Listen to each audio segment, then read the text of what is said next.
Assalamualaikum warahmatullahi wabarakatuh. Yang berbahagia Al-Ustaz Muhammad Yusuf Arbain dan kepada semua jemaah-jemaah yang dikasihi dan dirahmati Allah. Tanpa melengahkan masa, saya menjemput Ustaz untuk memulakan pengajian kita pada pagi ini. Dipersilakan Ustaz.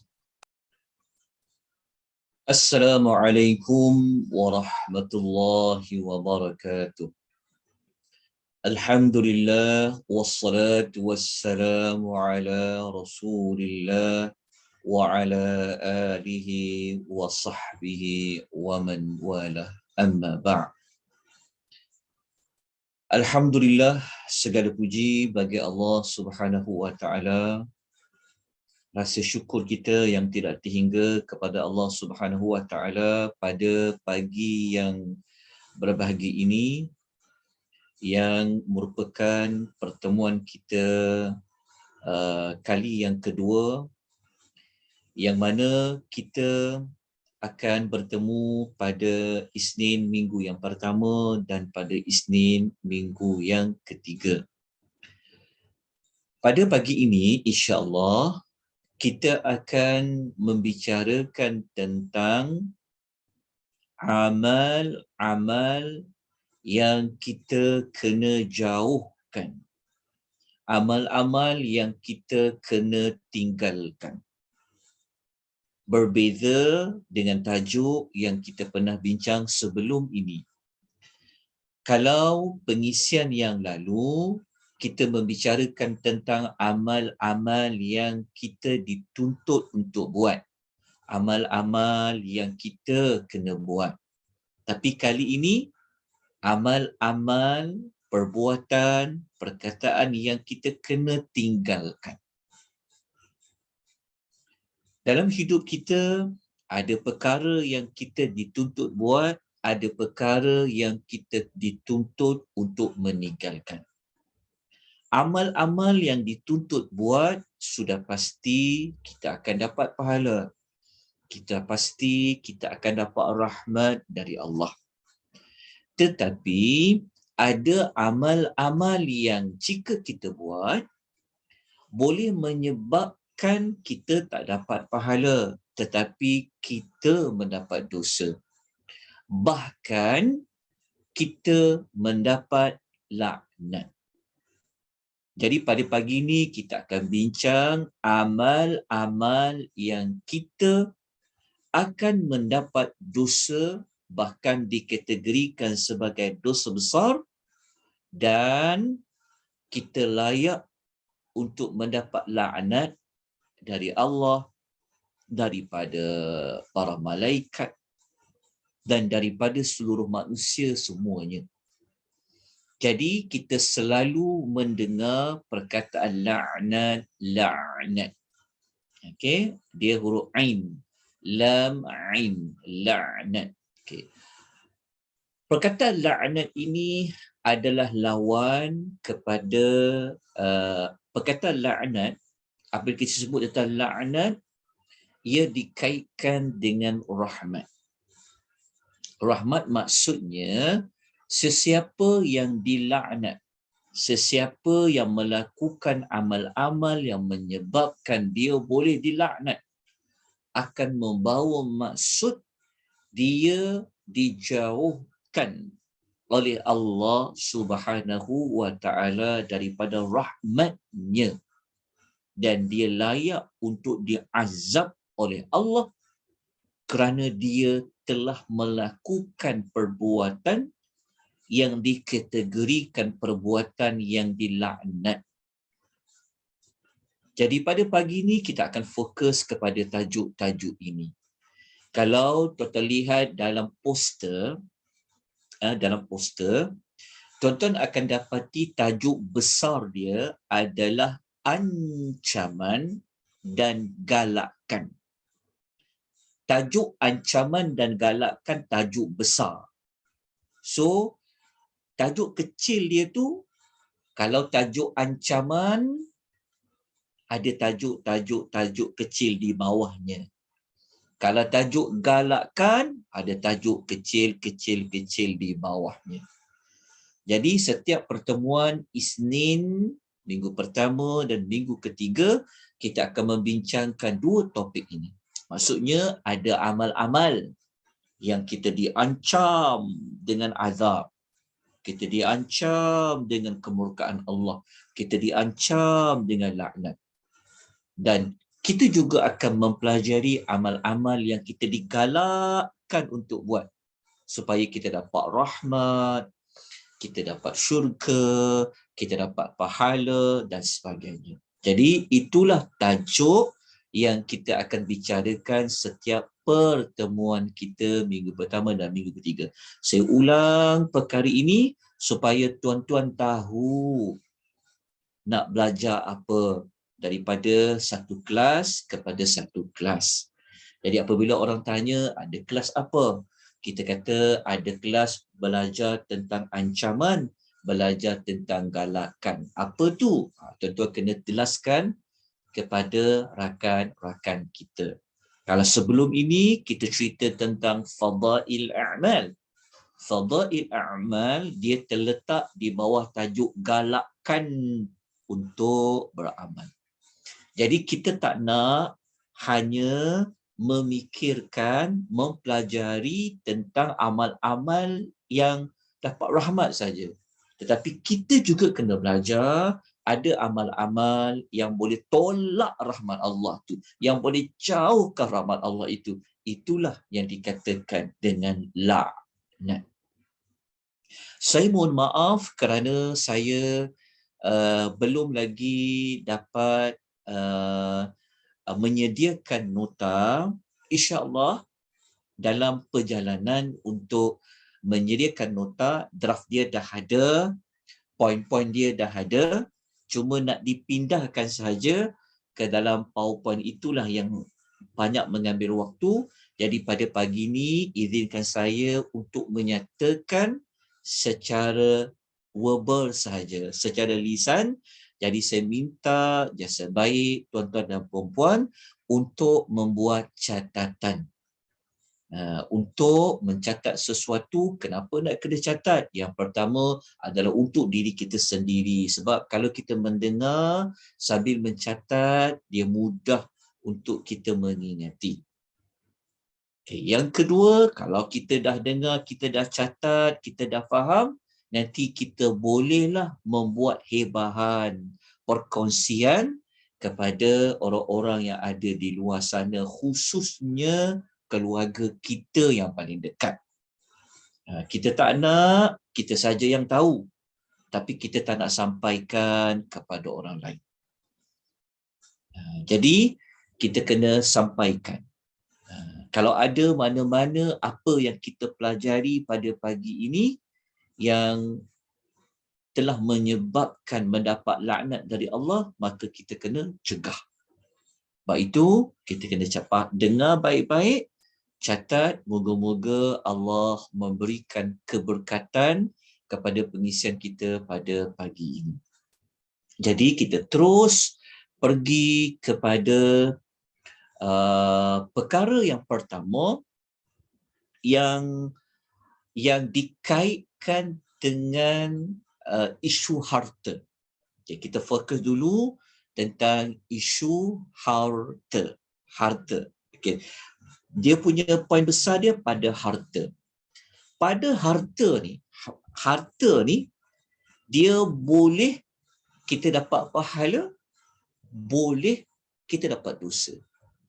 Pada harta kita boleh dapat rahmat, pada harta kita boleh mendapat laknat. Maka kita pilih. Sudah pasti kita tak naklah dapat laknat. Kita tak naklah buat dosa besar pada harta. Tapi dengan kita belajar ni, moga-moga kita dapat jauhkan daripada harta ini, kita terjerumus kepada mendapat kemurkaan Allah Azza wa Jalla. Okay. Daripada tajuk harta tu, kita nak pecahkan ia kepada 4 amal. Ada 4 amalan yang berkaitan dengan harta itu yang akan mendapat laknat dari Allah Subhanahu wa taala. Okey. 4 perkara tersebut, 4 amalan tersebut, yang pertama kita akan bincangkan tentang isu riba. Satu. Yang kedua, isu pada mencuri, mengambil harta orang lain secara batil. Kita fokus kepada mencuri. Yang ketiga, berkaitan dengan memberi rasuah dan menerima rasuah. Dalam bahasa moden kita dipanggil suapan. Dan yang ketiga adalah isu berkaitan dengan zakat. Okay. Isu riba, isu mencuri, isu rasuah dan isu zakat. Okay. Kenapa dengan isu zakat? Isu tentang menangguh-nangguhkan untuk mengeluarkan zakat. 4 amalan ini dikaitkan dengan harta. Yang 4 amalan ini, jika kita tidak bertaubat, jika kita ada melakukan, kita kena bertaubat sebab ia adalah dosa besar. Kenapa kita kata dosa besar? Kerana salah satu kayu pengukur nak mengatakan amal riba itu dosa besar, mencuri itu dosa besar, rasuah itu dosa besar, menuduh membayar zakat itu dosa besar, salah satu pengukur dia kalau ia dikaitkan dengan perkataan laknat.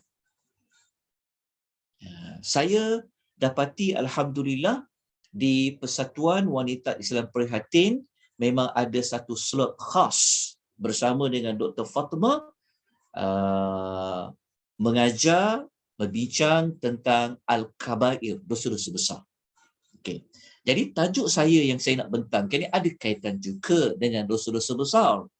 Okay, kerana apa? Kerana kayu pengukur kepada amal itu adalah dosa besar apabila ia dikaitkan dengan mendapat ancaman, mendapat laknat, mendapat azab, ia dipanggil dosa besar. Jadi pada pagi ini, jika ada di kalangan kita yang ada terlibat dengan perkara-perkara ini, kita ambillah ruang untuk kita bertaubat dengan taubat nasuha. Kalau kita tidak bertaubat, maka kita bimbang, kita dijauhkan daripada rahmat Allah Azza wa Jalla. Rahmat Allah inilah satu-satunya jalan untuk kita mendapat syurga Allah Subhanahu wa taala. Okay, jadi kita pergi kepada amal yang pertama yang berkaitan dengan harta, iaitu riba. Kita semua sedia maklum tentang pengharaman riba. Jadi pada pagi ini kita kukuhkan lagi dengan hadis dari Nabi SAW yang keluar sendiri daripada mulut Nabi. Nabi yang bertutur, Nabi yang bercakap, Nabi yang sampaikan tentang orang yang terlibat dengan riba. Maka Nabi SAW memulakan, sebelum disebut perkataan riba tu, Nabi menyebutkan dengan perkataan la'anallahu. Allah telah melaknat. Maknanya Allah menjauhkan daripada rahmatnya kepada siapa? Akilar riba, kepada pemakan riba. Nombor 1. Wa mukilahu, kepada pemberi riba. Wa syahidahu wa katibahu, kepada yang menjadi saksi akan riba itu berlaku, dan penulis kepada riba itu berlaku. Maknanya empat. Pemakan riba, iaitu penerima riba itu, pemberi riba yang menjadi saksi di antara penerima dan pemberi riba, orang yang jadi saksi, wa katibahu, dan orang yang menulis akan riba itu. Kemudian Nabi menyatakan keempat-empat manusia ni tentang riba ni, Nabi kata wahum fihi sawaun, mereka itu sama saja di dalamnya. Di dalamnya merujuk kepada apa? Mereka ini sama dalam mendapat dosa besar yang dikaitkan dengan riba. Keempat-empat ini semua akan mendapat laknat dari Allah Subhanahu wa Ta'ala. Jadi kita sedia maklum bahawa antara institusi yang selalunya melibatkan memberi riba adalah perbankan ataupun syarikat-syarikat kredit. Mereka ini, kalau mereka buat riba tu, mereka termasuk di dalam apa? Yang dipanggil sebagai wamukilahu, orang yang memberi riba. Dan orang yang mendapatkan riba itu, riba ni tajuk dia besar. Dia ada banyak skop. Antara yang selalu orang kena, yang selalu terlibat adalah di dalam bab kita membuat pinjaman. Jadi kita yang buat pinjaman secara riba, kita termasuk dalam akilar riba, pemakan riba. Jadi kalau agreement itu disiapkan, peguam yang menyediakan agreement, pegawai-pegawai yang staf-staf yang menyediakan agreement, perjanjian yang antara pemberi riba dengan pemakan riba, orang yang jadi saksi, tanda tangan tu. Lepas tu orang yang terlibat dalam meluluskan tu, semuanya berkaitan itu. Ia termasuk dalam golongan yang akan dilaknat oleh Allah Azza wa Jalla. Bukan saya yang katakan, tetapi Nabi SAW yang cakap dengan mulutnya sendiri dalam hadis yang diriwayatkan oleh Imam Muslim dan juga diriwayatkan oleh lain-lain imam hadis. Jadi hati-hatilah. Jadi siapa-siapa yang dia terlibat di dalam perkara-perkara seperti ini, tinggalkanlah. Jauhkanlah. Rezeki Allah ini luas. Carilah. Jauhkanlah diri daripada terlibat dengan riba. Tapi pengisian kita, tuan-tuan janganlah tanya saya bentuk riba macam mana. Itu panjang. Tuan-tuan jangan tanya saya soalan-soalan tentang riba sebab pecahan dia sangat panjang. Dan saya bukanlah orang yang pakar di dalam bidang keuangan berteraskan Islam. Jadi saya cuma sebutkan tentang hadis-hadis tentang riba. Okey. Kita masuk kepada amal yang kedua yang melayakkan kita mendapat laknat dari Allah. Ya Allah. Kita hidup ni memerlukan banyak rahmat Allah.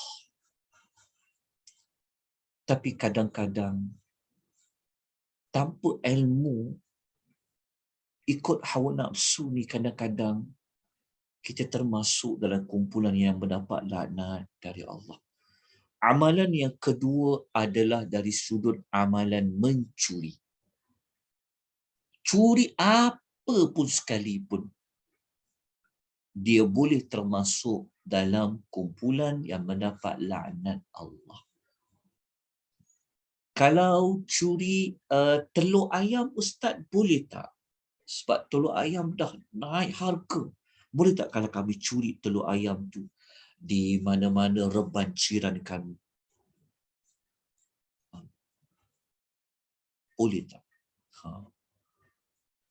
Mencuri telur ayam inilah yang Nabi sebutkan di dalam contoh hadisnya yang mendapat laknat dari Allah Azza wa Jalla. Saya bacakan hadis yang disebutkan oleh Nabi sallallahu alaihi wasallam. Hadis ini adalah hadis riwayat Al-Bukhari juga riwayat Muslim. Sabda Nabi sallallahu alaihi wasallam, la'anallahu sariqa. Allah telah melaknat pencuri. Yasriqul baydata, yang dia mencuri sebiji telur. Fatuqta'u yaduhu, lalu tangannya dipotong.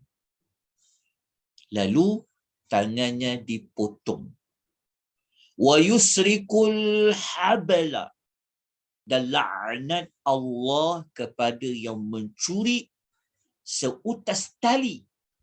Fatuqta'u yaduhu, lalu tangannya dipotong. Maksudnya kata Nabi kata Allah melaknat mana-mana manusia yang mencuri sekalipun dia mencuri telur ayam, sekalipun dia mencuri seutas tali.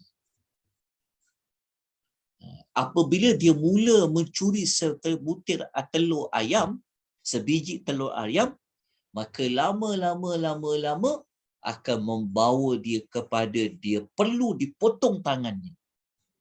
Begitu juga apabila dia hanya mengambil seutas tali sahaja, akhirnya dipotong tangannya. Ini menunjukkan Islam agama yang sangat menjaga harta manusia. Jadi jangan pandang rendah pada dosa hanya mencuri sebiji telur ayam atau seutas tali. Jangan. Dia terpaksa ke, dia tak terpaksa ke, iaitu kita termasuk dalam bab-bab yang lain lah. Yang tu perlu dibuat siasatan, itu kita masuk cerita bab yang lain. Tapi secara umumnya, jangan mencuri. Kerana ia termasuk di dalam laknat Allah Subhanahu wa ta'ala. Bayangkan tuan-tuan, kalau mencuri sebiji telur ayam itu mendapat laknat Allah, macam mana kalau dia mencuri lebih banyak daripada nilai sebiji telur ayam? Fikir-fikirkan. Agak-agak macam mana laknat Allah itu bertubi-tubi. Macam mana gandaan laknat Allah itu pada mengambil harta yang lebih daripada sebiji telur ayam. Fikir-fikirkan. Takutnya, ya Allah. Rahmat Allah Ta'ala ni kunci kita masuk syurga. Taubatlah pada Allah dengan sebenar-benar taubat. Moga-moga Allah mencampakkan kita rasa takut untuk kita melakukan perbuatan yang mendapat laknat dari Allah Azza wa Jalla. Itu amal yang kedua.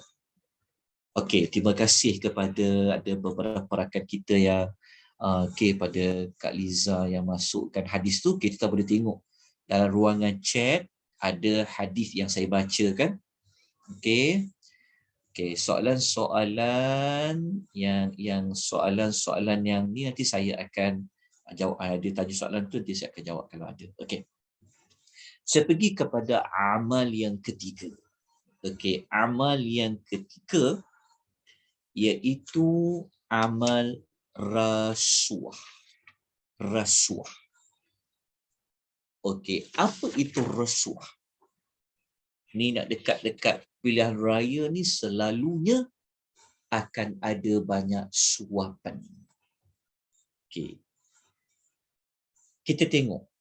Kita baca dulu hadis Nabi, kemudian kita lihat penjelasan rasuah yang diguna pakai oleh negara kita.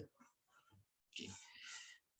Hadis riwayat Abu Dawud ada yang sahih, riwayat Tirmizi, Nabi SAW mengatakan, la'ana Rasulullah sallallahu alaihi wasallam.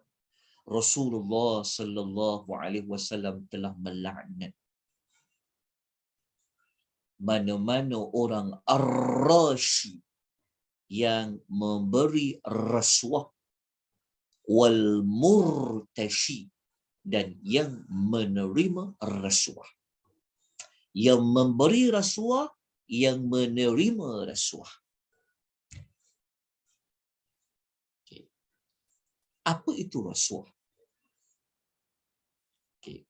Dalam bahasa yang diguna pakai di tempat kita disebut dengan suapan. Okay. Apa itu suapan? Apa itu rasuah? Kalau kita baca definisi rasuah, dia merujuk kepada suapan sama ada pada menerima suapan atau pemberian suapan, yang mana suapan tadi tu adalah dijadikan sebagai upah atau dorongan. Maksudnya suapan itu diberi kerana ingin mendorong, mempengaruhi kepada mana-mana manusia supaya dia suapan yang dibagi tu fungsinya untuk mendorong. Maksudnya dia ada intention, dia menjadi pendorong kepada manusia, kepada mana-mana orang yang terima suapan tu, sama ada dia buat, mendorong dia buat atau mendorong dia jangan buat. Faham tak maksudnya? Maksudnya ingat, rasuah ni dia dikaitkan dengan bentuk dia bentuk yang kita akan sebut. Tapi dia punya niat dia adalah untuk mendorong seseorang. Sama ada seseorang itu dia buat, jangan buat. Buat atau jangan buat ada dikaitkan dengan tugas. Sama ada, terutama kalau tugas rasmi lah. Okay. Ya, rasuah iaitu suapan yang dijadikan sebagai pendorong ataupun upah kepada seseorang itu buat atau tidak buat sesuatu aktiviti pekerjaan yang dikaitkan dengan tugas dia. Okay. Kalau macam kita nak masuk pilihan raya, gembar-gembor kata dalam tempoh 5 bulan. Kita tahu akan datang paling lewat pun bulan 8 tahun yang berikutnya lah, contoh kan. Okey. Kenapa saya sebut? Kerana isu ni banyak orang makan rasuah. Cuba pergi kepada definisi tadi. Saya nak tanya, ada tak kita terdorong untuk mengundi seseorang ataupun tidak mengundi seseorang disebabkan kita dapat sesuatu? Boleh faham tak maksudnya? Contohnya, saya menghadiahkan kepada puan ataupun tuan kain pasang. Kain pasang tak ada brand. Atau saya kata, okey, saya menghadiahkan kepada tuan dan puan satu handphone baru. Yang hadiah tadi itu berfungsi untuk mendorong tuan-tuan dan puan-puan mengundi seseorang ataupun jangan undi seseorang. Itulah dia panggil rasuah. Dia kalau menyebabkan kita terdorong apabila dapat sesuatu, dia berbeza. Kita tak dapat apa-apa, tak ada siapa yang bagi kita hadiah ke, wang ke, kan? Tak ada orang janjikan kita apa-apa pun sebenarnya. Sebenarnya kita ada pilihanan. Tapi apabila kita dapat sesuatu, dia bawa kepada dorongan. Sebab tu kalau kita baca bentuk-bentuk rasuah ni macam wang, dia bagi duit, dia bagi hadiah, bonus ke, dijanjikan jawatan ke, diberi upah ke, dia termasuk dalam bentuk rasuah. Pernah tak tuan-tuan melalui dalam hidup sepanjang tuan-tuan melalui pilihan raya? Sebab ini melibatkan rakyat, semua orang. Kita tak nak sebut mana-mana lah. Kalau ada mana-mana pemberian daripada sesuatu pihak yang menyebabkan kita terdorong untuk buat atau tak buat, ataupun untuk kita mengundi ataupun tidak mengundi, kita termasuk dalam orang yang murtashi, orang yang memakan rasuah. Jadi hati-hati. Dijanjikan, okey, nanti kampung ini akan diberikan apa? Diberikan sebidang tanah untuk setiap satu isi rumah dengan syarat undi. Itulah rasuah. Kita pun tepuk. Bagus, okay, kita undi. Bayu tuan-tuan. Kita termasuk dalam orang yang dilaknat oleh Rasulullah sallallahu alaihi wasallam. Jadi hati-hati. Hati-hati. Kalau kata hadiah ustaz, orang bagi hadiah. Ambillah, betul. Hadiah orang bagi kita ambil. Tetapi hadiah itu ada menggugatkan prinsip kita tak? Menyebabkan kita terdorong untuk buat sesuatu tak? Itu hati-hati. Banyak berlaku di kampung-kampung. Tapi kita ada ilmu, kena bagi tahu pada mak kita, tok kita, orang kampung. Kita ada ilmu bagi tahu. Jangan ambil hadiah lah ketika pilihan raya ni, jangan. Jangan. Okey, ini dia panggil rasuah.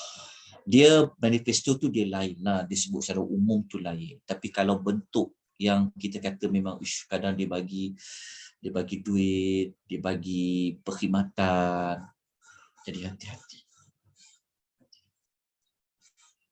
Kadang dia rasuah dalam bentuk yang moden.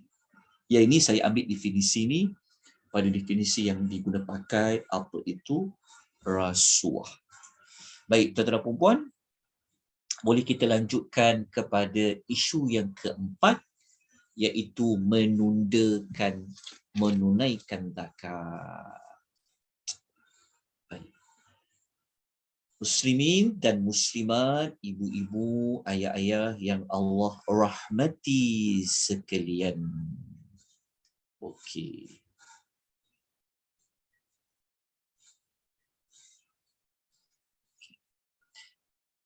Yang tentang pembayar zakat ni, tentang pembayar zakat, ada hadis riwayat Ibnu Khuzaimah An-Nasa'i yang mana sabda Nabi sallallahu alaihi wasallam, berat hadis ni. Hadis ni, ya Allah, kalau kita baca sampai habis, dia akan mendapat laknat. Nabi akan laknat mereka ini di hari kiamat. Kita memerlukan syafaat Rasulullah sallallahu alaihi wasallam.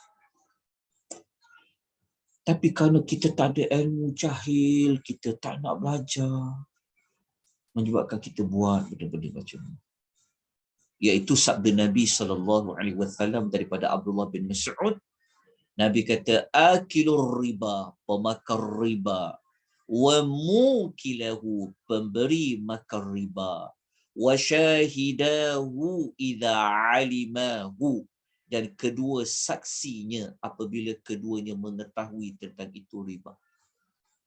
Wal washimatu, perempuan yang buat tatu. Wal mustausimatu, dan perempuan yang minta ditatu. Maksudnya pembuat tatu di kalangan perempuan dan yang minta untuk ditatu di kalangan perempuan. Wala wisadaqah, inilah dia punya pendalilan dia. Wala wisadaqah, dan orang yang enggan membayar zakat. Nabi sambung di hujung tu, Nabi kata mal'ununa, mereka itu semua termasuk yang akan dilaknat ala lisani Muhammadin, melalui lidah Nabi Muhammad sallallahu alaihi wasallam, yaumul qiyamah, pada hari kiamat. Pada hari kiamat. Yang kata yang enggan membayar zakat di sini, kata para ulama hadis, merujuk kepada yang orang yang mula-mula menunda-nunda nak bayar zakat walaupun dia dah mampu. Termasuklah kepada akhirnya dia enggan untuk mengeluarkan zakat. Manusia-manusia seperti ini, pemakan riba, yang kaitkan dengan riba tadi, yang membuat tatu, yang minta ditatu, nak cantik, nak buat trend lah, apalah, kan. Mereka ini termasuklah yang enggan bayar zakat, yang menunda pembayaran zakat. Ini pun termasuk yang akan dilaknat dengan lidah Nabi sendiri di hari kiamat nanti. Na'udzubillahi min zalik. Semoga Allah menjauhkan kita daripada perkara-perkara tersebut. Baik, kita habis kepada 4 amalan yang kita kena jauhkan. Kalau ada benda ini berlaku pada diri kita, kita cepat-cepat taubat nasuha. Kalau ia ada berlaku dalam ahli keluarga kita, maka kita ambillah tindakan untuk kita memberikan nasihat. Amal ma'ruf, nahi munkar. Kita pergi kepada amalan yang kedua. Amalan yang kedua adalah amalan yang dikaitkan dengan mengganggu perasaan, dikaitkan, ini tajuk besar dia. Dia dikaitkan dengan kita mengganggu perasaan, menyakitkan hati orang lain. Menyakitkan hati orang lain. Menyakitkan hati orang lain tu maksudnya macam mana? Maksud dia macam ni. Maksud dia macam ni. Kita pergi kepada menyakitkan hati orang lain ni. Sekejap ya, saya dah tulis tadi. Saya tertinggal pula. Dia. Sekejap. Okey.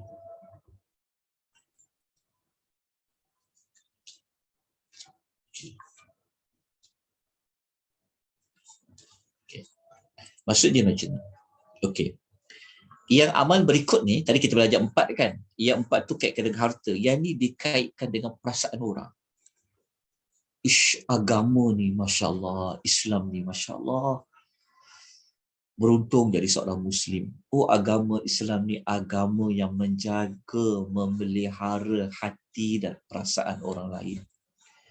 Tapi sedihlah, ada orang boleh caci agama Allah. Dia boleh caci Rasulullah. Ya Allah, kan kita tahu kan baru-baru ni, mungkin orang tu sakit jiwa. Lepas tu kalau kita belajar, ada ilmu, Islamlah agama yang lengkap, yang menjaga hati dan perasaan. Sampaikan kalau kita menyakiti hati orang lain, perasaan orang lain, boleh dapat laknat kau. Nak tahu laknat dari sudut apa? Kita bawa isu-isu yang memang selalu kita buat. Bukan kita buatlah. Kita selalu berhadapan dengannya. Okay, contoh. Selalu tak kita singgah di RNR? Selalu tak kita berhenti di mana-mana perhentian? Ataupun di bus stop ke, ataupun di mana-mana tempat yang selalu menjadi tumpuan manusia. Saya bacakan hadis dia, nanti kita akan kaitkan. Kenapa pula dekat RNR tu? Kenapa pula dekat tandas awam tu? Kenapa pula dekat tempat-tempat orang berteduh? Ada hadis dari Nabi SAW. Kita bacakan hadis tu. Okey. Hadis yang kita nak nukilkan ni, sabda Nabi SAW, hadis riwayat Muslim. Nabi SAW bersabda, ittaqul la'anaini. Nabi kata, jauhkanlah, takutkan kamu semua tentang dua perkara yang akan membawa kepada kamu dilaknat. Maksudnya Nabi kata, jangan buat dua perkara ini yang akan menyebabkan kamu nanti orang laknat kamu. Kan? Kita marah orang laknat kita. Besar ya, laknat dia jangan guna. Kalau bukan ada keperluan, tak semudah nak guna perkataan laknat ni. Sebab kita kata seolah Allah Ta'ala tak nak rahmat engkau. Allah Ta'ala jauhkan rahmat Allah. Jangan. Dia berat untuk melaknat seseorang.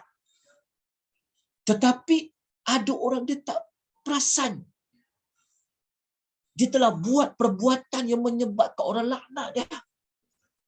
Kita celaka dia ni, laknatlah pada dia kan. Nabi kata, jangan buat, takutkan kamu daripada dua laknat. Apa dia? Sahabat tanya, wa man la'anani ya Rasulullah. Pada sahabat bertanya, ya Rasulullah, apa yang kau maksudkan dengan dua perkara yang melaknat itu? Nabi SAW menerangkan nombor satu, kata Nabi, allazi yatakhalla fi tariqin nasi, orang yang membuang air besar di jalan yang dilalui oleh manusia, au fi dhillihim, atau di tempat bernaungnya mereka. Okey, saya ulang balik. Nabi kata, dua yang melaknat itu maksudnya orang yang dia pergi membuang najis di tempat orang selalu lalu lalang atau di tempat manusia bernaung berteduh. Orang dulu tuan-tuan, dia tak ada RNR, dia tak ada perhentian, tak ada tandas awam. Maka mereka membuang qada hajat di padang, di tempat-tempat. Tapi kalau tempat itu memang orang lalu lalang, tiba-tiba dia tengok ada najis kat situ, terpijak ke apa, Nabi kata, kalau kau buat perbuatan macam tu menyebabkan kau ganggu orang, melaknat engkau, Nabi kata jangan buat. Ataupun di tempat-tempat orang berteduh. Kita ambillah hadis ni dalam bentuk memahami yang zaman kita, tempat kita berteduh selalu kat mana? Tempat orang lalang kan? Ada NR dan sebagainya. Kadang-kadang sedih tengok orang-orang kita ni, ya Allah. Tetap biasa tak? Kalau tetap nak pergi buang air, tengok tandas, tak ditarik pam, najis tak dibersihkan. Sedangkan itu tempat orang keluar masuk.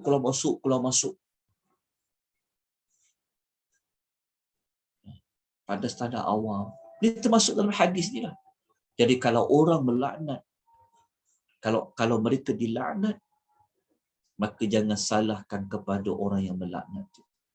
Sebab kita telah buat perbuatan yang menyebabkan orang melaknat. Sebab tu kita kena tengok tuan-puan, jangan buang pampers merata-rata, pampers bayi kadang-kadang. Buang, ya Allah, di perangai orang Malaysia ni kadang-kadang. Kotor. Jangan macam tu. Dilarang di dalam agama. Jadi tuan-tuan dan puan muslimin dan muslimat rahimani wa rahimakumullah. Ingat hadir macam ni. Jadi kalau kita bawa adik cucu, bawa anak, tandas, kita make sure pastikan. Tarik plaster, bersihkan. Jangan tinggal najis macam tu je. Kan. Lepas tu kalau duduk kat mana-mana tempat tuduhan, bawa tempat rehat ke apa ke, dia bukan pada najis je, apa sajalah bau busuknya, apa semua tu hilangkan. Moga-moga hidup kita ni sentiasa di bawah naungan rahmat Allah. Kita selalu minta rahmat, tapi kita tak perasan yang kita ni mendapat laknat. Orang doakan kita dapat laknat. Sebab kita telah mengundang, telah buat sesuatu menyebabkan orang laknat. Okay, kita sebut isu-isu yang semasa yang berlaku. Jadi muslimin dan muslimat rahimani wa rahimakumullah. Kita dah habis tentang apa isu mengganggu perasaan, mengganggu apa orang ramai dari sudut tempat lalu lalang tadi, sebagainya tadi.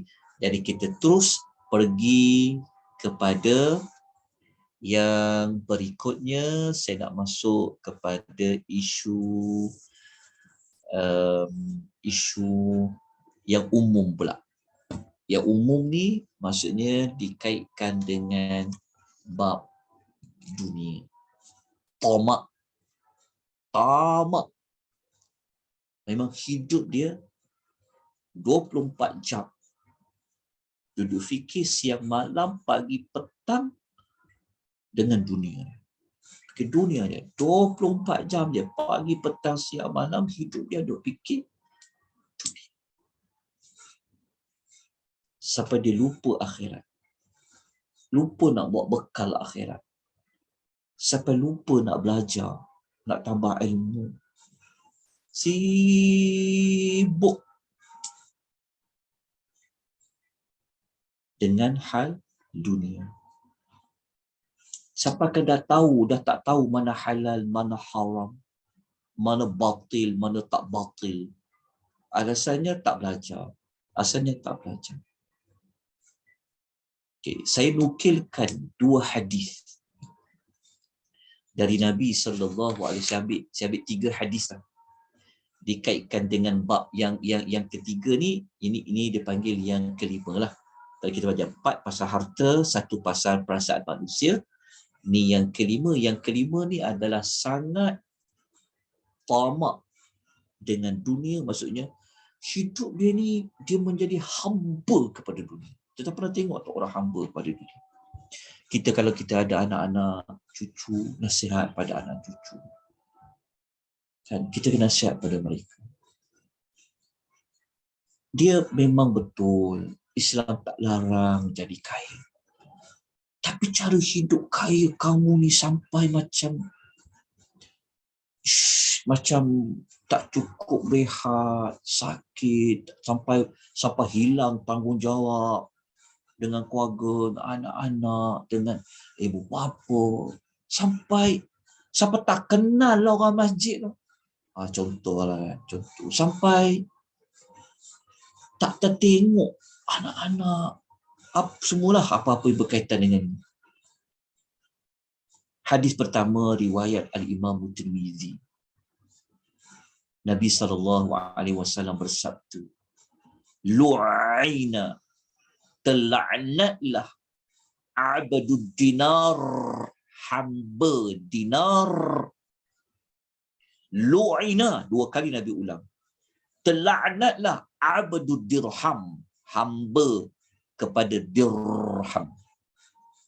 Nah, zaman dulu wang banyak digunakan dalam bentuk dinar dan juga dirham. Kalau sekarang terpakailah terlaknatlah hamba ringgit Malaysia, contohlah wang kertas. Terlaknatlah hamba emas, contoh. Nabi kata dinar dan dirham. Nabi kata dia menjadi hamba kepada dinar, hamba kepada dirham. Nabi kata terlaknat dua menjadi manusia ni. Maksudnya kalau disebut hamba tu maknanya memang gila betul lah. Memang dia memang hidup dia ni memang dunia lah. Macam tu. Kalau kita baca dalam hadis lain, hadis riwayat Al-Bukhari, Nabi SAW menyebutkan, saya baca satu hadis lain, tapi hadis ni dia umum sebenarnya. Okey. Hadis ni Nabi sendiri cakap, dunia ni memang secara umumnya termasuk yang dilaknat. Bukanlah Allah melaknat dunia ni, maksudnya dunia ni tak ada kebaikan. Tak, dunia ni padanya ada kebaikan. Dunia ni memang Allah ciptakan memang nikmatnya untuk kita kecapi, untuk rasa kelazatan dunia itu betul. Cuma yang Nabi tujukan ni adalah pada manusia yang dia telah terpedaya, dia telah tertipu dengan nikmat yang ada pada dunia. Sebab tu Nabi kata ad-dunya mal'unatun. Nabi kata dunia itu terlaknat. Nabi kata mal'unun ma fiha. Terlaknat apa yang ada di dalam dunia. Terlaknat apa yang ada di dalam dunia itu. Maksudnya macam ni. Jangan salah faham. Tuan-tuan, jangan salah faham. Bukan bermaksud dunia ni kita tak boleh rasa nikmat dia. Kita tak boleh jadi manusia yang kumpul harta. Tak, jangan salah faham macam tu. Nabi nak kata dunia ini terlaknat, maknanya dunia ini dibenci oleh Allah kerana sifat dunia ni dapat jauhkan manusia dari Allah. Itu dia panggil dunia itu terlaknat. Maksud terlaknat apa-apa yang ada di dalam dunia, maksudnya adalah apa-apa yang dalam dunia tu dapat menyibukkan kita, melalaikan kita daripada ingat Allah. Apa dia yang terlaknat, apa-apa di dalamnya? Banyaklah. Pada harta, pada pangkat, pada dinar, pada dirham, pada apa? Kemudian Nabi SAW menyebutkan lagi illa melainkan. Maksud Nabi kata dunia ini terlaknatlah apa-apa yang ada di dalamnya, iaitu apa-apa sahaja yang bawa manusia jauh dari Allah, akan dia termasuk di dalam yang Allah Ta'ala tak suka, termasuk dalam yang dilaknat. Dia umum. Kalau jawatan yang ada tu menyebabkan kita lupa pada Allah, maka jawatan itulah yang Allah tak suka. Pekerjaan itulah yang Allah tak suka. Illa, Nabi mengecualikan. Maksudnya ada dekat dunia itu yang dia terselamat daripada mendapat laknat Allah, zikrullah, iaitu melainkan yang zikir, yang ingat kepada Allah. Wa ma walahu, dan apa-apa yang mendekatkannya, iaitu mendekatkan kepada Allah. Maksudnya dia dapat jawatan, jawatan itu dekatkan dia kepada Allah. Dia dapat satu pekerjaan, pekerjaan itu dekatkan dia kepada Allah. Dia dapat satu harta, harta itu bawa dia kepada Allah. Maka yang itu dikecualikan daripada yang dikutuk oleh Allah Azza wa Jalla, au aliman, ataupun yang dikecualikan padanya adalah orang yang alim, au muta'aliman, ataupun yang menuntut ilmu. Ini merujuk kepada orang yang benar-benar ulama yang betul dan orang yang menuntut ilmu juga dengan cara yang betul. Sebab itu Nabi ulang 2 kali, lu'ina, terlaknatlah hamba dinar dan hamba dirham. Jadi jangan kita ambitious, terlalu melampau kepada dunia ni, sedangkan dunia ini secara umumnya termasuk yang tidak disukai oleh Allah, melainkan yang boleh bawa seorang itu kepada Allah. Itu yang ke berapa? Yang keempat, 5, yang keenam yang kita dapat pelajari pada pagi ini. Jadi kita sama-sama baiki hidup kita. Kita nasihat, bagi panduan pada anak-anak, pada cucu-cucu yang ada, adik-beradik kita, saudara mara kita, tengok ya sampai tak semayang, sampai lupa diri, sampai mengingatkan baca hadis-hadis jangan termasuk di dalam menjadi hamba kepada harta. Sepatutnya kita menjadi hamba kepada Allah. Okey. Kita pergi kepada amalan yang berikutnya. Okey, ada masa lagi, sekali 10, 10:27. Sepatutnya kita baru pukul 9. Okey, kita teruskan lagi. Boleh ke tuan-tuan dan puan-puan? Boleh, Ustaz, boleh. Boleh. Alhamdulillah, syukur kepada Allah. Baik, kita teruskan dengan amalan yang berikutnya. Ini pun banyak berlaku di tempat kita. Apa dia? Amalan dari sudut penyerupaan jantina yang berlawanan. Tetapi bukan saja pada jantina tu, tapi termasuklah menyerupai apa? Menyerupai jantina yang lain pada pakaian. Kita akan sebutkan hadis-hadisnya. Okey. Hadis yang pertama, Nabi sallallahu alaihi wasallam bersabda.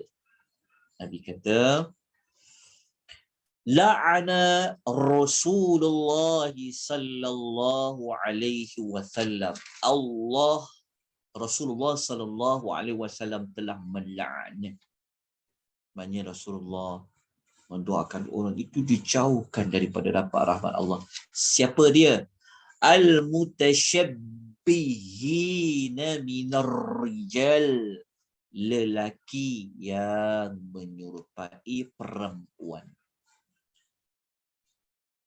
Okey, wal mutasyabbihati minan nisa'i birrijal, dan perempuan yang menyerupai lelaki. Hadis riwayat Al-Bukhari. Hadis ni disebut umum. Nabi kata Rasulullah sallallahu alaihi wasallam telah melaknat mana-mana lelaki yang menyerupai perempuan, dan mana-mana perempuan yang menyerupai lelaki. Okay. Menyerupai ini dia boleh merujuk kepada memang pada tubuh badan, pada kelakuan, pada pakaian, boleh berlaku kepada perhiasan. Kalau yang memang dah tukar jantina tu, yang itu memang terang-terang lah. yang bersuara seperti suara jantina yang lain, itu termasuk di dalamnya. Tetapi orang-orang yang macam ni kadang-kadang dijadikan sebagai mainan kadang-kadang. Orang tak nampak tu benda, kita tak nampak. Patutnya kita tengok, dengar, nampak dengan perasaan kita cemburu pada agama. Kita kata, ish, geramnya aku kalau aku boleh, aku nak ganyang-ganyang orang ni. Kan, contoh. Hati kita marah. Marah kerana apa? Kerana kita mengikut apa dalam hadis ni. Tapi masyarakat kita kadang-kadang menggalakkan pula tu. Kan? Dah macam jadi benda yang biasa pula tu. Ya. Jadi kena tengok, kena diperhatikan, dan perlu dibuat sesuatu kepada mereka-mereka seperti ini. Tertanda tak di zaman Nabi sudah ada maknyah-maknyah ni, pondan-pondan ni? Sebenarnya dah ada. Ada dalam hadis riwayat Al-Bukhari. Ada dalam hadis riwayat Al-Bukhari yang Nabi SAW bersabda. Nanti saya dah siap nota tu, terus rujuk hadis tu. Nabi SAW kata Ibnu Abbas, dia kata Nabi SAW telah melaknat al-mukhannifina minar rijal wal mutarajjilati minan nisa. Maksudnya Nabi SAW melaknat orang-orang yang menyerupai perempuan. Mutakannifin ni maksudnya memang dia tukar jantina dia, memang kita kata memang jadi perempuan betul lah. Kan. Lepas tu wal mutarajjilati minan nisa, dan orang-orang yang menyerupai lelaki di kalangan wanita. Biasanya perempuan, lelaki dia boleh nampak jadi perempuan kan, senang kan. Tapi orang perempuan susah nak jadi macam lelaki. Sebenarnya hadis ni sebut dah apa? Nabi sebut dah hadis. Sebab Nabi kata al-mukhannafina. Orang yang memang dia ubah jantina dia. Begitu juga dengan perempuan, tapi dia nak berlagak seperti lelaki. Nabi melaknat dia. Dan Nabi perintah kita buat apa? Nabi kata akhrijuhum min buyutikum. Nabi kata keluarkanlah mereka dari rumah-rumah kamu. Keluarkan. Sebab tu bagus kada mana-mana yang memang ditunjuk terang-terang. Kan kepondanan dia tu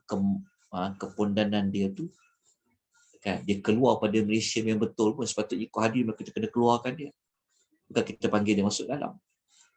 Keluarkan dia. Nabi kata kalau dia adalah rumah kamu, Nabi kata keluarkan. Nabi kata akhrijuhum min buyutikum. Keluarkan dia daripada rumah kamu.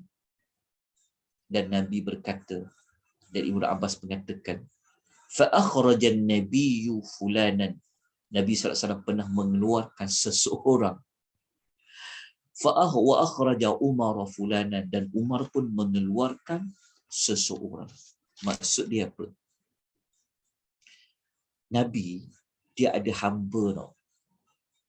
Hamba ni dia macam pondan-pondan. Jadi Nabi, lepas tu hamba ni suka kan, macam Nabi kan selalu musafir, kadang-kadang ada orang perempuan pergi kan, dia macam the geng orang perempuan lah. So yang pondan macam ni Nabi keluarkan dia. Nabi ada hamba tu, seorang hamba tu. Begitu juga Sayyidina Umar pernah mengeluarkan si fulan. Maksud dia sama jugalah. Dia macam lelaki lah, tapi ialah dia panggil lelaki yang tak ada canggut, tak ada misai, nampak macam dia perempuan. So Umar radhiyallahu anhu pun pernah keluarkan lelaki ni daripada rumah-rumah mereka, sebab dia selalu kawan dengan orang-orang perempuan. Okay, itu nak menunjukkan bahawa dilaknat. bukan bukanlah bermaksud mereka tidak ada ruang taubat. Tak, pintu taubat Allah terbuka. Betul, kita memang kena santuni mereka, tetapi jangan terlebih santun.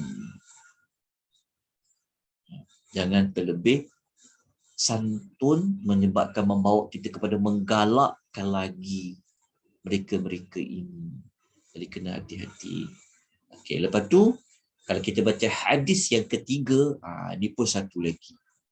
Walaupun bukan bentuk pada berjalan, bukan bentuk pada percakapan, tapi boleh jadi pada pakaian.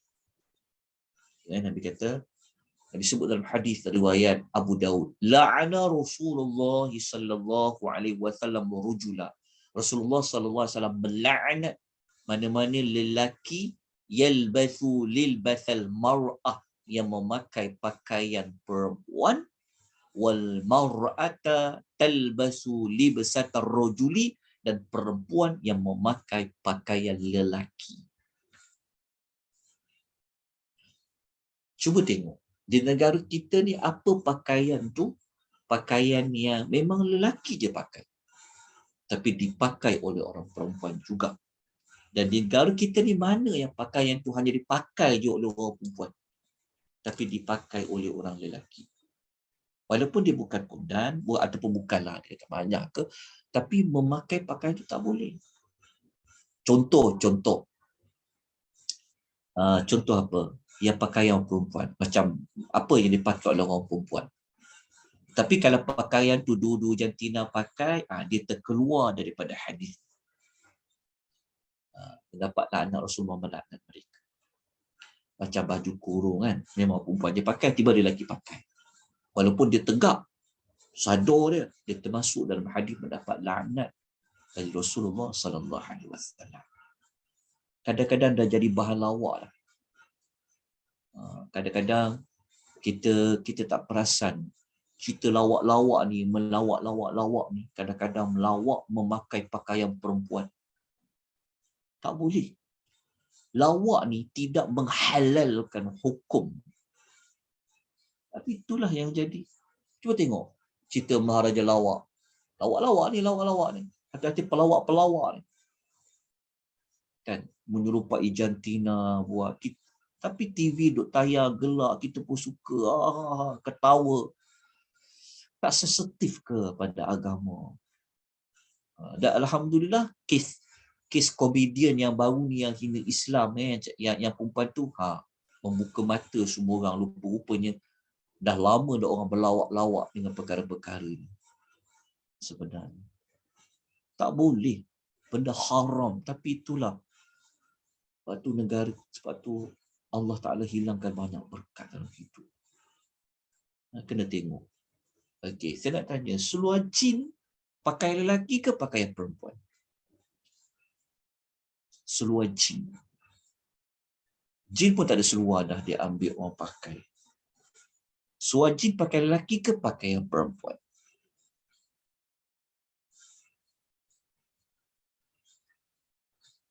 Tanya. Saya tak jawablah. Tuan tengok sini. Yang pertama, kalau kita kata dua-dua perempuan boleh pakai, lelaki boleh pakai kan, jadi trend kan? Okey. Dia tak lepas lagi pakai ciri-ciri pakaian lain. Ketat. Itu dalam bab-bab lain pula lah. Tapi kita ambil contoh lah. So kita kena ambil benda ni, agama. Kita berhadapan dengan orang yang dah tak kisah, dah tak sensitif, yang itulah. Kita berada pada zaman yang kita kena pegang kuat dengan sunnah Nabi. Itu Nabi kata akhir zaman kau kena gigit sunnah Nabi itu dengan gigi keraham. Jangan kemodenan, kebebasan menyebabkan kita langgar semua apa yang disebutkan oleh Nabi sallallahu alaihi wasallam. Jadi hati-hati.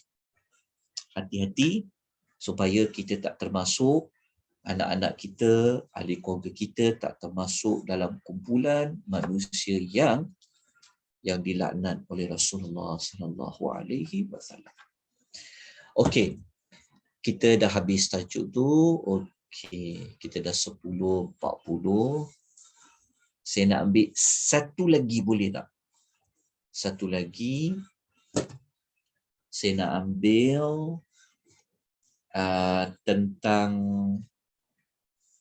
isteri. Kita ambil pasal isteri pula.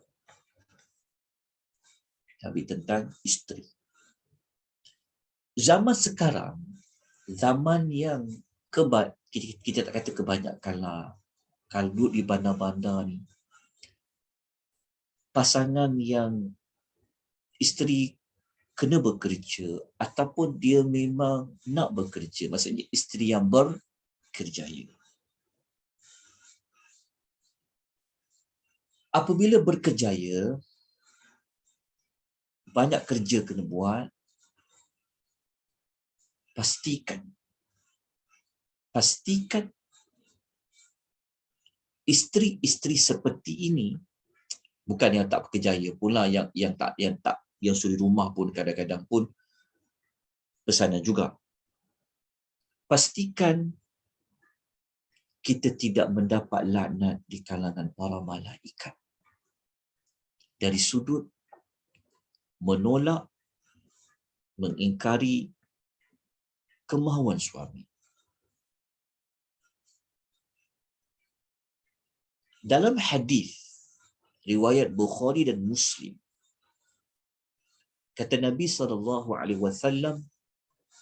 apabila seorang lelaki, iaitu suaminya, memanggil isterinya ila firashihi, menuju ranjangnya, maksud menuju kepada tempat tidurnya, merujuk kepada memanggil untuk dia disetubuhi. Fa'abat, lalu wanita itu, isteri itu, dia menolak. Menolak di sini merujuk kepada menolak yang bukan ada sebab syar'i lah. Kan? Bukan ada alasan yang kuat lah. Dia tolak. Alasan I penat lah, apalah, apa semua kan. Fabata ghadabana 'alaiha la'anat hal malaikatu hatta tusbih. Lalu dia engkar tu sepanjang malam dia. Maksudnya Nabi sebut pada waktu malam, apabila kenapa dipanggil, dia sebutkan ni, apabila seorang lelaki memanggil isterinya ke tempat ranjangnya. Ini bahasa kiasan, adalah untuk disetubuhi, berhubungan badan. Fa'abad, maka wanita itu dia enggan. Fabata, maka keengganan dia itu berlaku sepanjang malam tu.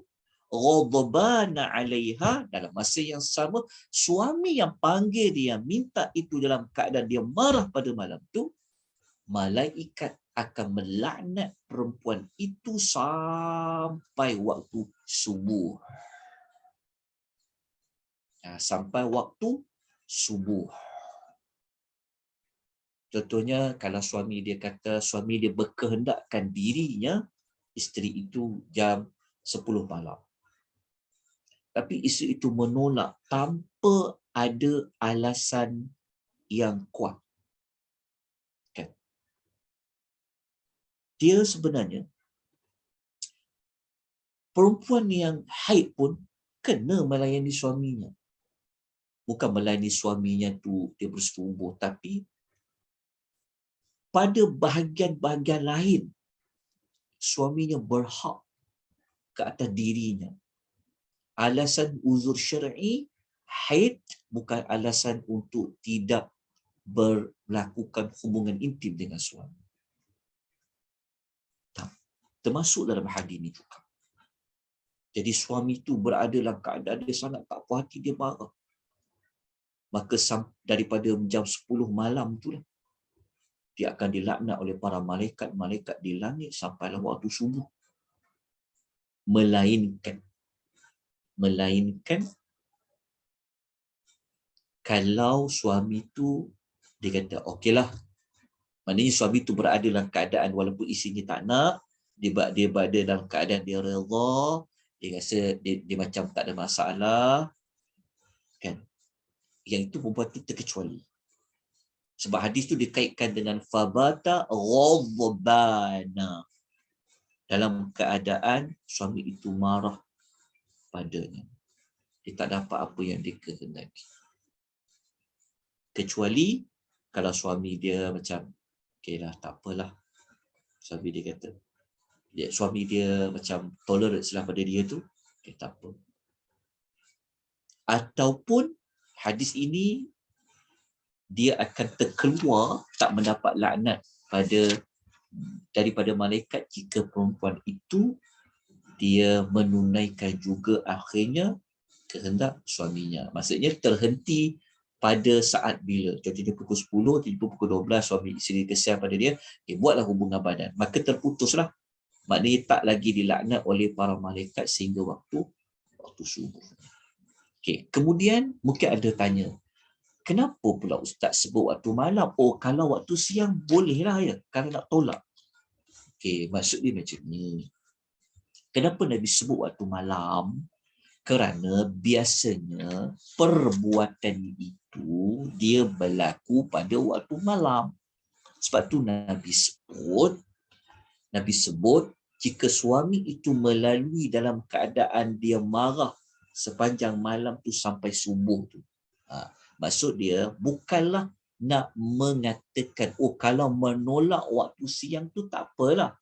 Bukan. Hadis ni dia nak menyebut kepada waktu yang biasanya berlakunya hubungan badan itu adalah pada waktu malam.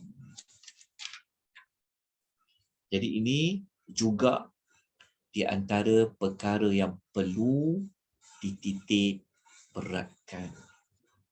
Kita kena tengok pada anak-anak kita, mungkin diri kita sendiri, mungkin pada menantu dan sebagainya. Ingat pesan, sibuk macam mana sekalipun, ada kerjaya macam mana sekalipun, tinggi macam mana pangkat sekalipun, pastikan kemauan suami itu dijaga. Pesan pada wanita-wanita. Tapi dalam masa yang sama, lelaki-lelaki perlulah ada kalanya, perlulah ada toleransi, perlulah juga bertolak ansur. Tapi kalau tak boleh buat hubungan badan, kan, dia macam uzur syar'i, dia masih lagi boleh dekat dengan suami dia.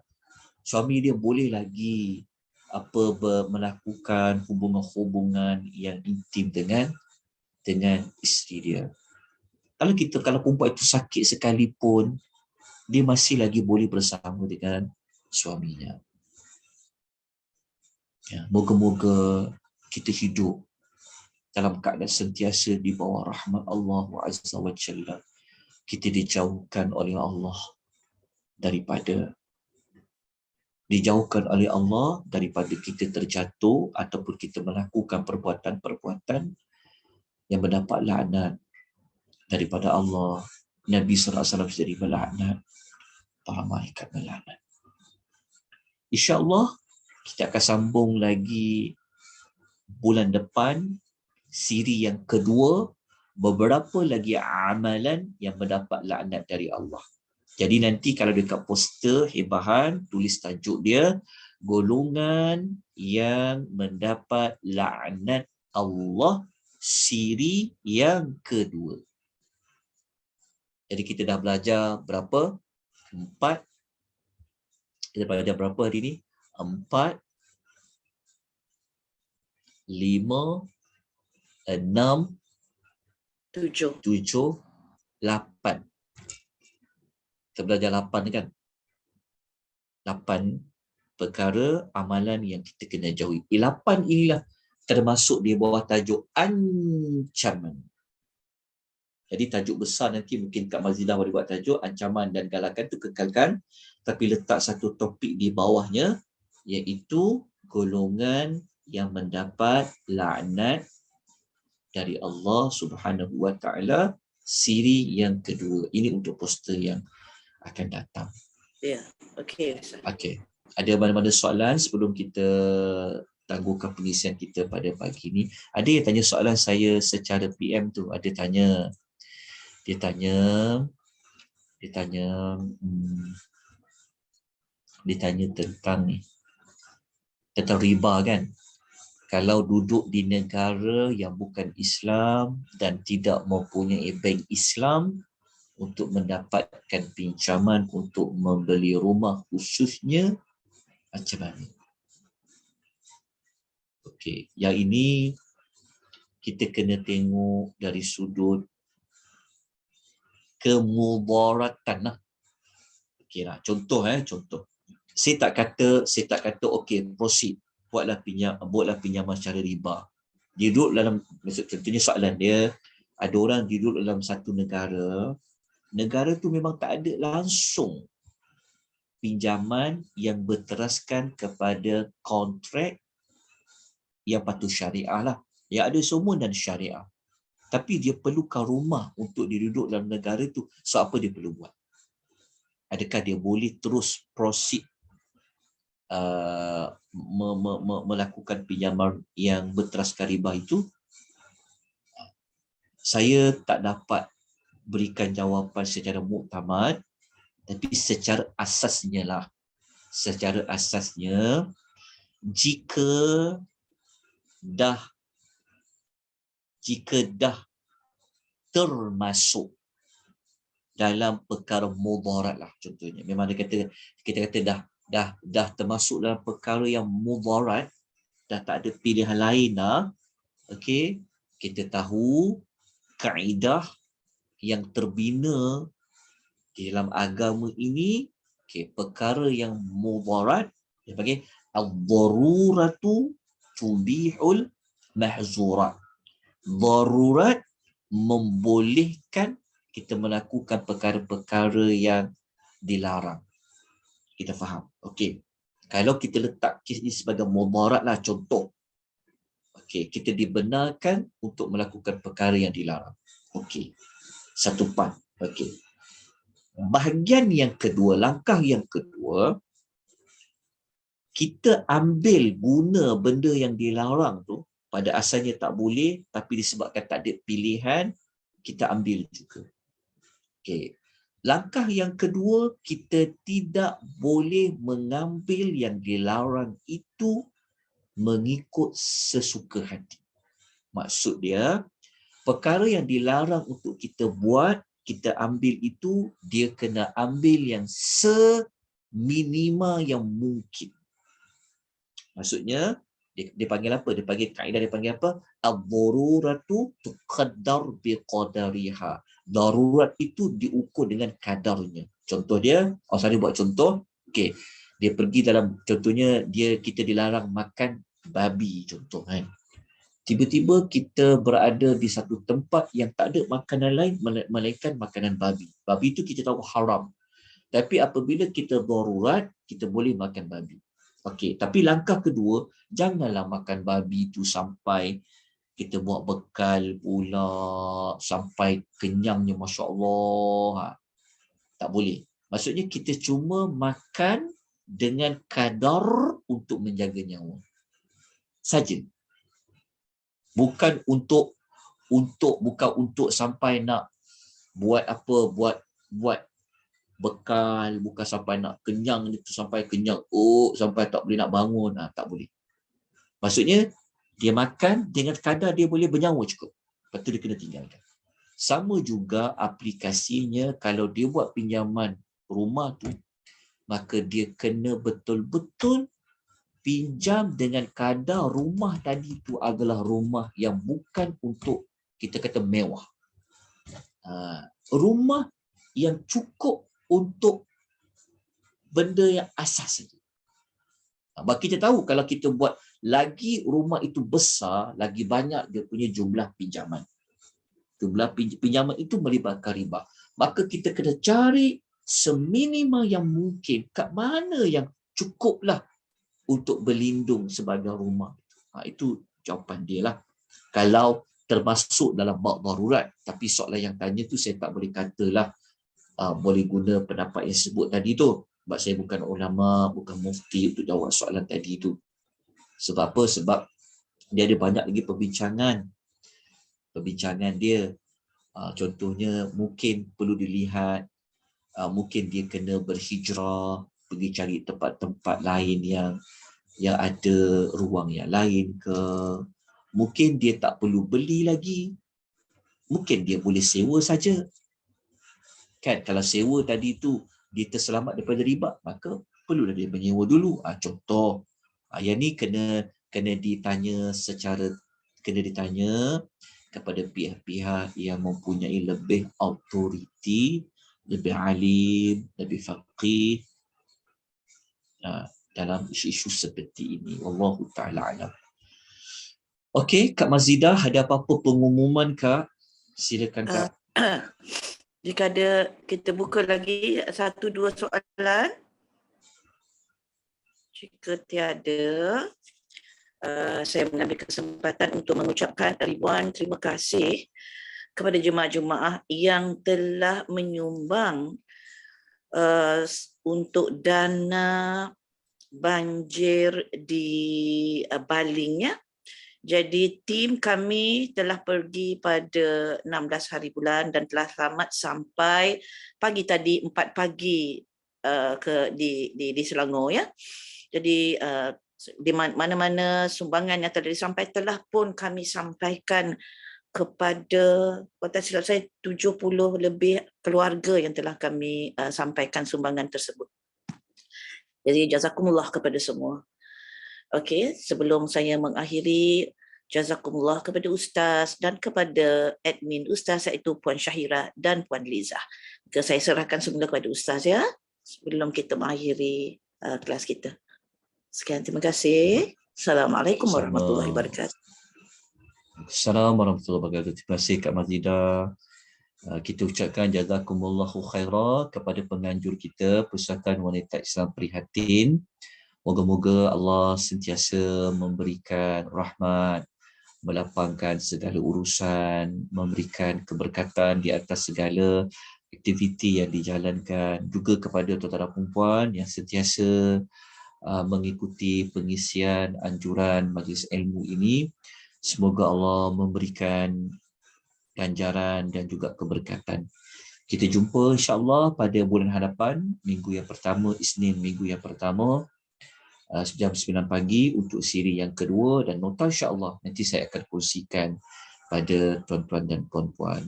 Aqulu qouli hadza wa astaghfirullahal azim wa billahi taufiq wal hidayah. Wassalamualaikum warahmatullahi wabarakatuh.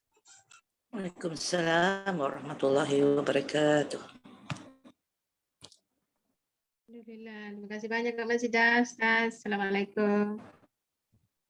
Waalaikumsalam warahmatullahi wabarakatuh.